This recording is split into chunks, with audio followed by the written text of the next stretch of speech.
United Nations has identified 17 sustainable development goals.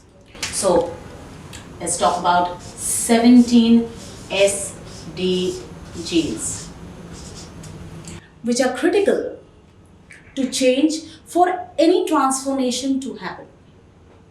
Now, in Maharashtra, we adopted 1,000 villages. And in these 1,000 villages, we identified out of these 17 SDGs, about 10 SDGs, 10 Sustainable Development Goals, mapped it to various schemes of the government and realized that these SDGs were extremely critical to change for any transformational change to happen at the grassroots level. So, how did we drive innovation? We developed a Section 8 company which was called Village Social Transformation Foundation and realized the power of one word, which is extremely critical for public good, and that is convergence. Now, what exactly is convergence and how is it different from collaboration?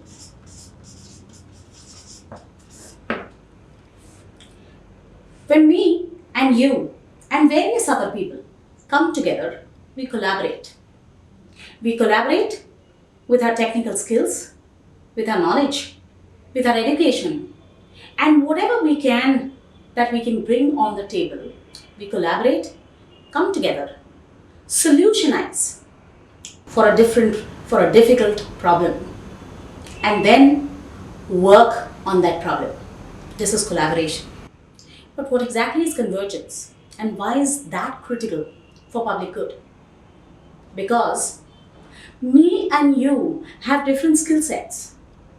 It is critical that what we get on the table, we also need to implement. But we have our own scales in which we will implement that. But like the two rails of the train always go parallel but are always together, it is critical that you and me follow the same path. We do our own jobs. We bring our own skill sets on the table. We follow our own mind sets and our own milestones. But we have a common goal. And that common goal is actually to work on these SDGs. It is when we converge together as the end goal, as a timeline, as a dedicated deadline, then our skills, our educations will multiply. Because here 1 plus 1 is not going to be 2. Here 1 plus 1 is going to be 11. And that is what community as a whole needs. It needs for you and me to do our own jobs, but to keep a clear-cut goal, the larger purpose of transformational change, of drastic change in the focus. That's what happened in Singapore. That's what's happening in modern time India. When the campaign of Swachh Bharat was started, the goal was clear. Now, if you were a student, it was critical that you not only changed your mindset, but ensured that your parents, your grandparents also understood that it will not do if you will throw out that bit of garbage out from your car. If you were middle-aged, you would probably work on your mindset. If you were elderly, you will change the mindset and also teach other people to change the mindset and probably appreciate, give the pat on the back and show them the larger purpose of cleanliness. Whichever state of the society you were in, you will do your bit. And that is why you could converge each and every effort and go towards a common goal. Where does and how does innovation fit in here? Yes, we'll go there. As I told you, I have 3 different parts. We will talk about social innovation in the next bit.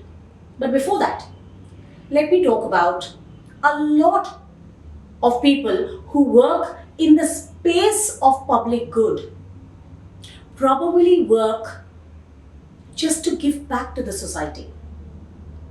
Because I belong to this community, it is critical for me, it is important for me to give back to the society. So when I want to give back to the society, what is it that I'm thinking? What I'm thinking is basically giving.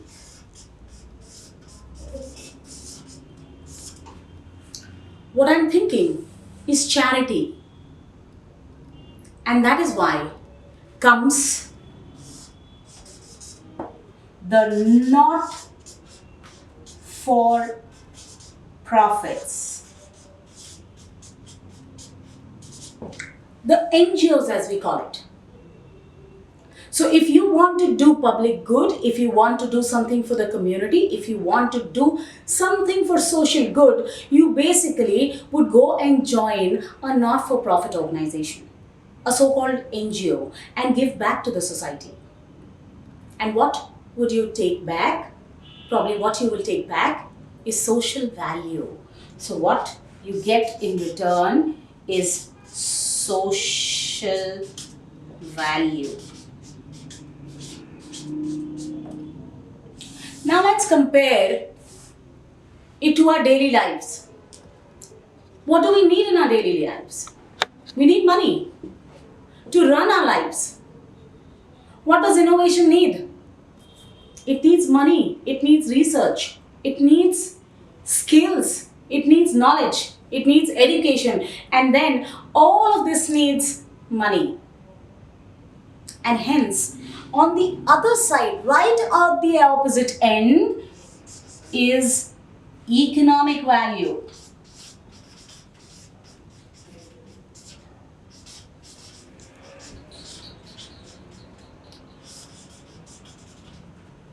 And what actually drives economic value is perhaps the for-profit organizations. So, it's actually understood that if I have to do something for myself that will generate economic value, I will perhaps do something which is for profit. But if I have to drive community change, if I have to do something for public good, for social good, probably I only have to derive social value out of it, and hence all I will do is not for profit. It is actually in between these two, this entire range, that innovation sits. And it is because we do not look at this range but either fall here or we fall here, that we do not understand that because this innovation does not sit here, because we do not look at this band, we cannot sustain or scale any format of social good. And that is where we are failing as a community, as people, as innovators.